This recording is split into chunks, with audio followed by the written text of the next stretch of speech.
It's my honor and pleasure to, first of all, meet Vidyamala. We only met yesterday, and today I have the pleasure to introduce her to you. She has, obviously, as you can see, she has had an accident where she experienced a lot of pain and had then to deal with the incapacitation of changing life from one modality of operation to another. And so she spent a lot of time of her adult life in really researching also what does it mean to have pain and the long-term effects of that, and created a program called Breathworks, and she has been sort of working a lot on that, Breathworks, and promoting it, and has been adopted in many settings, different countries, and so thank you very much for being here, and I'm looking forward to hearing you. Thank you, Vidyamala. Thank you. Thank you very much, Diego. Yeah. And I'd also like to thank Ola, who's a very good friend of mine, and Anders for the vision behind this gathering. I'm just a bit tangled up here. Don't want to be garroted before my talk. That would be unfortunate. Yeah, it's extraordinary, isn't it, that these two individuals can have this vision for how do we bring about a new society, a better world. And we're at the beginning of something. I feel very privileged and honoured to be here at the first one.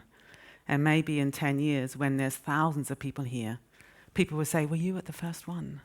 And we'll say, yes, we were. So, you know, we really need visionaries in the world, and I feel very touched by them. And thank you also for the other speakers. It's been really a fascinating morning. So in my presentation, just going to run through these topics, a little bit of an introduction, the burden of chronic conditions on society, which is truly frightening, the power of self-management methods, such as breathwork, as mindfulness, breathworks as a self-management method, what we teach, some applications, and where are we going next, or what are the doors that could open next. So a little bit about breathwork. So Diego's already said a little bit. I had one spinal injury is unfortunate, and 2 spinal injuries is careless. And I've had two different accidents. And it was a long time ago. It's when I was a teenager. So all my adult life, I've lived with disability and pain. And for much of that time, I haven't managed at all well. But when I was in my mid-20s, I came across meditation when I was in hospital in Auckland, and realized that although my body was damaged in a way that was not going to change, my mind was at least potentially healthy. Yeah, it wasn't healthy at the time, but I felt, yes, there was this tool, this extraordinary tool that I had, which was my mind. So I've devoted the rest of my life to investigating this tool that we all have called the mind. And when I say mind, I mean mind/heart, so the whole mental, emotional dimension. So I often say that Breathworks is an inside-out method. I haven't come in as an academic or a scientist with a hypothesis that I wanted to test out. I've come in as a human being with a problem. I've discovered something that works, because it definitely does work, and then I've had to figure out, well, how do you communicate that to other people in a way that they're going to take it seriously, which of course means interacting with the scientists. So it's been very interesting moving from experience to theory, rather than theory to experience. I mean, I know that's a kind of false dichotomy, but that's been the journey. Still got problems with this noose. So here's a few figures. 1.5 billion people worldwide suffer with chronic pain. That's generally defined as pain that you've had for at least 3 months or more. That's a lot of people. That's 1/7 of the world's population. In a recent health survey in England, 20 million people in the UK live with chronic pain, 31% of men and 37% of women. 1 in 5 people in Europe, so that's probably the Swedish figure more or less, suffer moderate to severe pain, a very big survey done in 2006. In terms of Swedish costs, the cost of low back pain, both the direct costs of healthcare, the indirect costs of lost productivity, things like that, 20,000 euros per patient per year. It's a lot of money that's being spent on low back pain, and as we saw from Peter's slide, that low back pain is a very high incidence in some Western countries. In America, some 116 million people suffer with chronic pain at a cost of something like $635 billion a year. And of course, the problem worsens with age. In the UK, people who are over 75, 57% have pain daily. And again, as we've heard, we have an aging population. People living to 100, a lot of those people, it's not going to be a pleasant experience in their body. It's going to be worn out bodies with a lot of pain. And if we include all chronic health conditions, really it's quite epidemic. Chronic pain, chronic health conditions are becoming one of the major problems for society. It's taking up an increasing proportion of healthcare costs. Maybe 10 years ago, more money was spent on acute care. Now a lot more money is spent on chronic conditions. Partly because the acute care is working, so people are surviving things like cancer, and then they're left with all the long-term side effects from the treatment. So this is where self-management can be very helpful. Self-management is what it says. It's where you learn to manage your own life. You could say it's life self-management, but in this context, it's your own health. You learn how to take responsibility for your own health, which sounds straightforward, but of course, many people, they don't have that concept. Many of us have been taught, you go to a doctor, you go to someone in a white coat to fix you up. So the idea of taking responsibility is a shift. It's a shift in one's perception. It gives control back to the individual. This is very important, and this is called having an internal locus of control as opposed to an external locus of control. So you feel you can have some control over your own well-being. And of course, if one is empowered, you will then seek external help appropriately. I'm not saying you don't ever go to a doctor, but you'd go to a doctor feeling that you're in the driving seat of the dialogue rather than the passive recipient of some external authority. So the method that we do at Breathworks is we're teaching people to help themselves. So we're not helping them, we're helping them learn how to help themselves. And I think it's probably self-management has probably got an enormous future in healthcare because it's cheap. Obviously, people are going to go to doctors a lot less if they're taking responsibility for their own health. Certainly, I hardly ever go to doctors now, whereas I used to go to doctors a lot. And it's very accessible. It's not high-tech.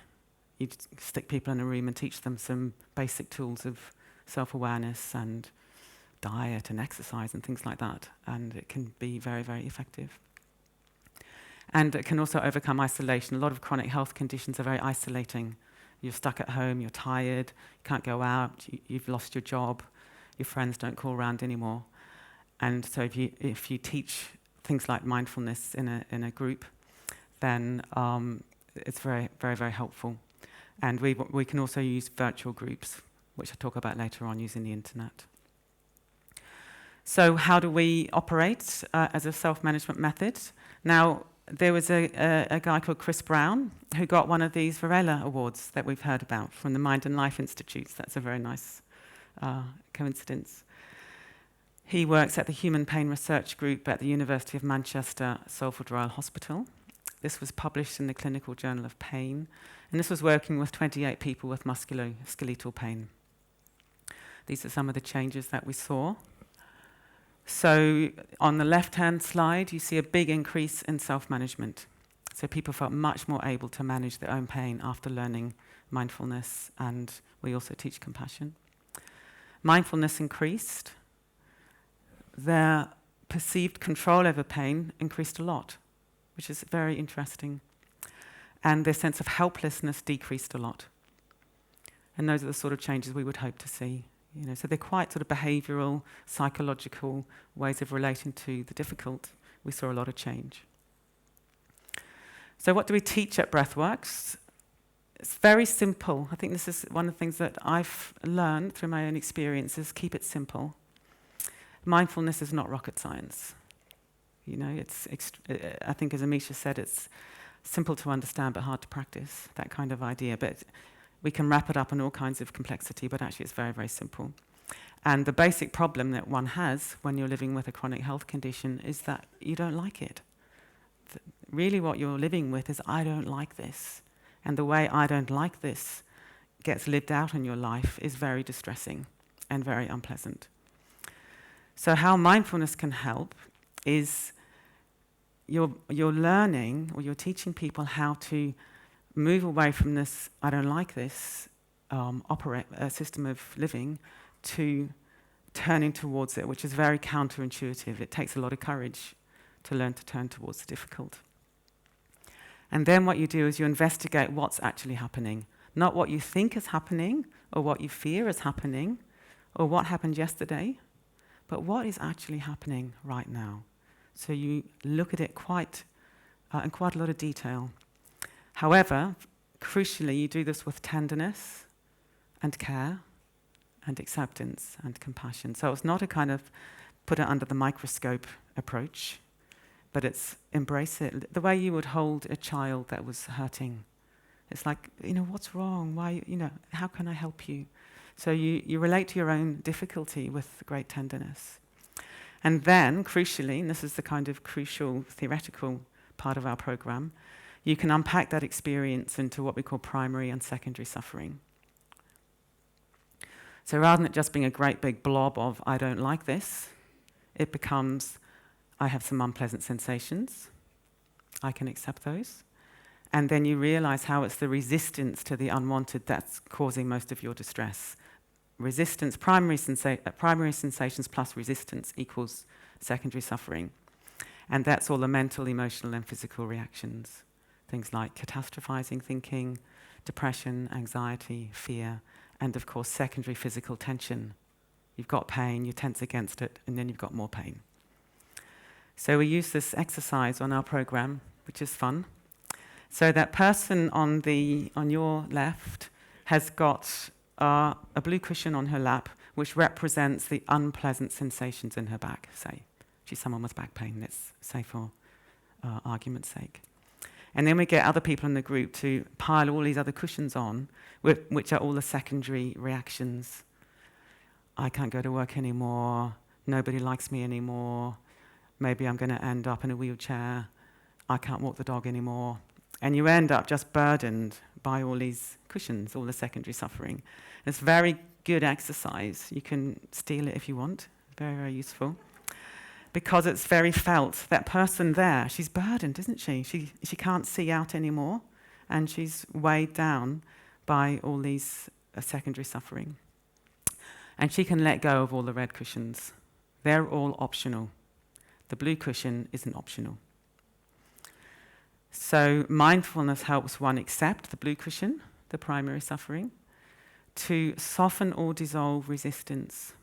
That's a kind of crucial training. And then to reduce or even overcome the secondary suffering. So one can have pain and have an excellent quality of life. That's the thing that we're showing people. Very quickly, the methods. We teach 3 different formal meditation practices: a body scan, mindfulness of breathing, and kindly awareness, which is based on a Buddhist practice called the development of loving kindness. So that gets an equal weight with mindfulness. If we were to research that, I'm not quite sure how we'd work out which one was effective, but it seems to work, so that's the main thing. We teach mindfulness in daily life in a very systematic and detailed way, because that's very, very important for people who are living with chronic health conditions. Meditating once a day is helpful, but then you've got another 23 hours to go crazy in.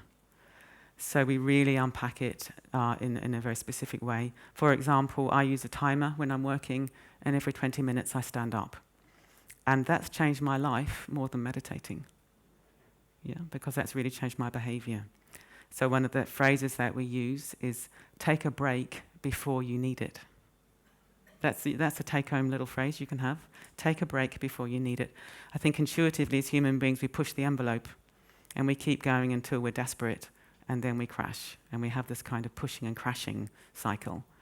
So take a break before you need it. We teach mindful movement. I'm going to teach a little one in a moment.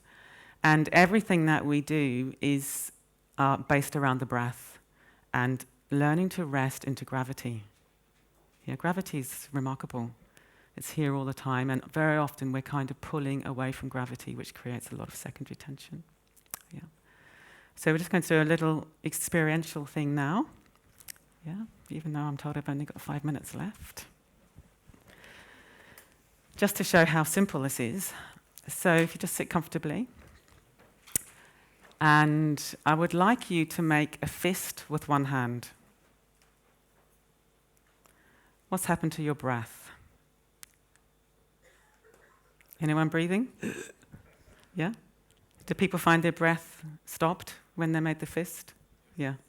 So that's what happens when you have pain or the unwanted in your body. It's like you've got a fist in your body, and not only have you got the tension, but you've got this inhibited breathing around the body. So now I'd like you to drop into gravity, really sort of rest down onto the chair. Just imagine that you're allowing your body to be held by gravity. And you've got your fist. And imagine breathing into the fist. And what does the fist want to do? Does it want to soften? Yeah. So that's one of the main trainings. So it's learning how to drop into the body, drop into gravity, identify these kind of areas of holding in the body, and then learn how to take the breath into those and to soften and dissolve. And that's a very, very good way of releasing this impulse to secondary suffering. So just a couple of drawings about the kind of theory again of the way we work. So the unaware human being tends to live strung out. We're pushing away the unpleasant and we're pulling the pleasant towards us. Yeah? So the pain is the unpleasant. Don't like that. Oh, want more of that. And does that look comfortable?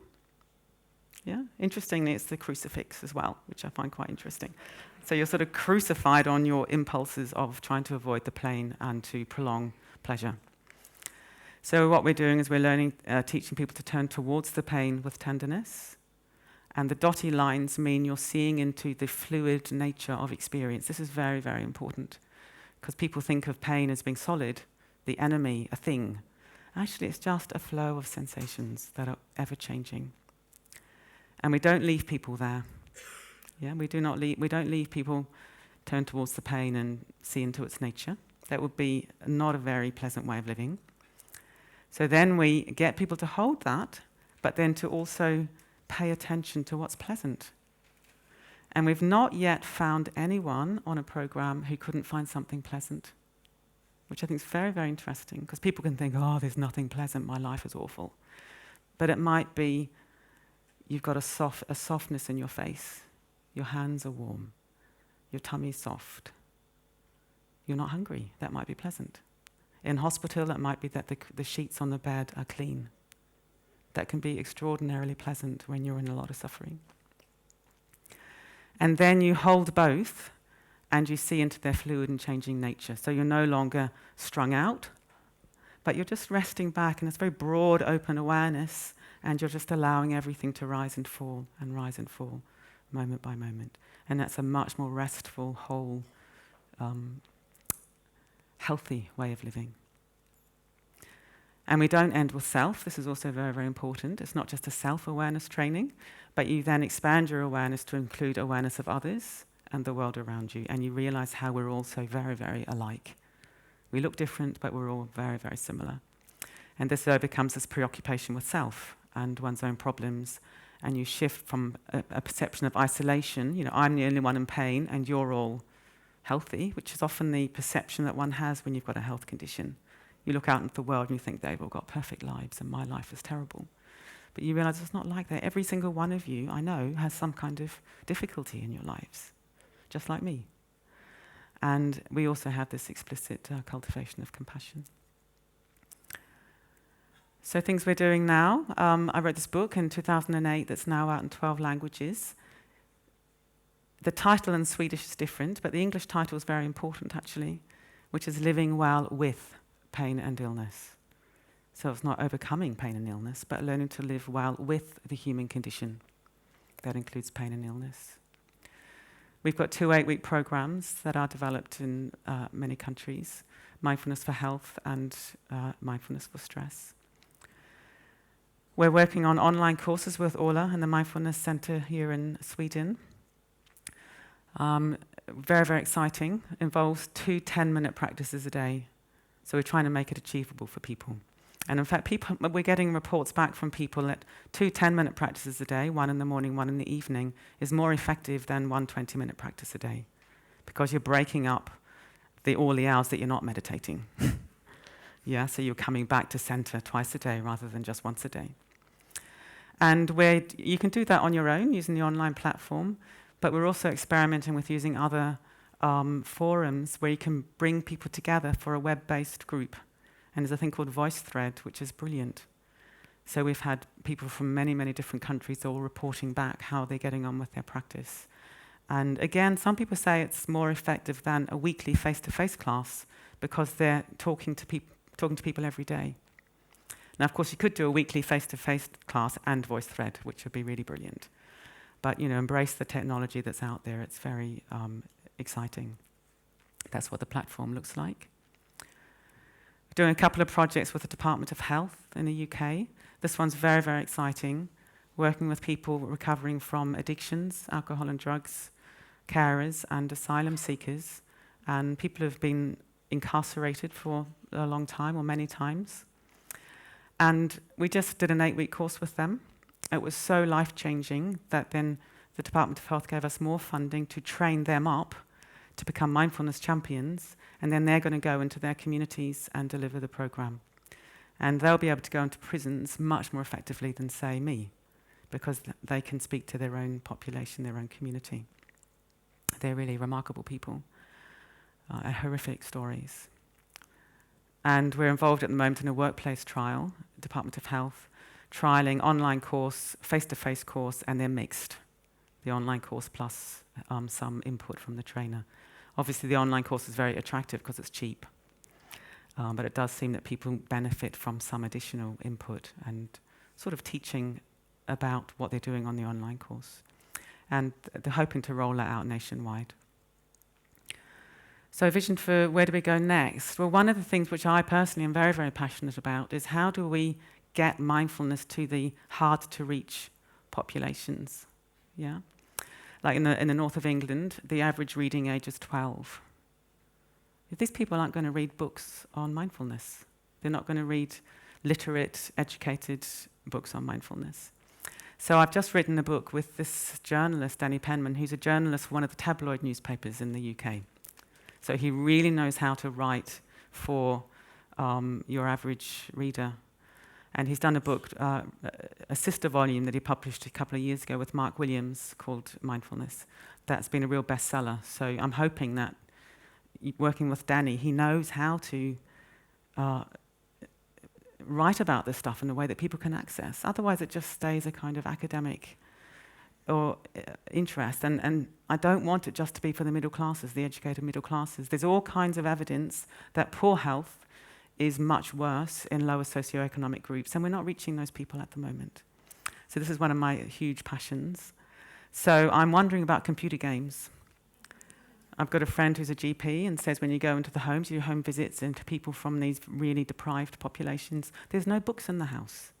But there are great big plasma TVs and computer games. So I'm just curious. I don't know anything about computer games, but I'm very excited about how do we engage with these people, because they need mindfulness, and they will really benefit from mindfulness.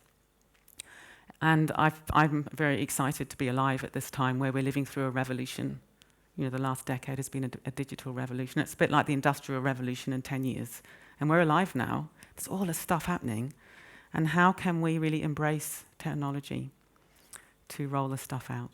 Yeah, because I suspect, reading books about 8-week courses probably isn't the thing of the future. But I'm not quite sure what the thing of the future is yet. Yeah. So really anything to ease the burden of suffering in society. That's the passion, just get it out there. Okay, thank you.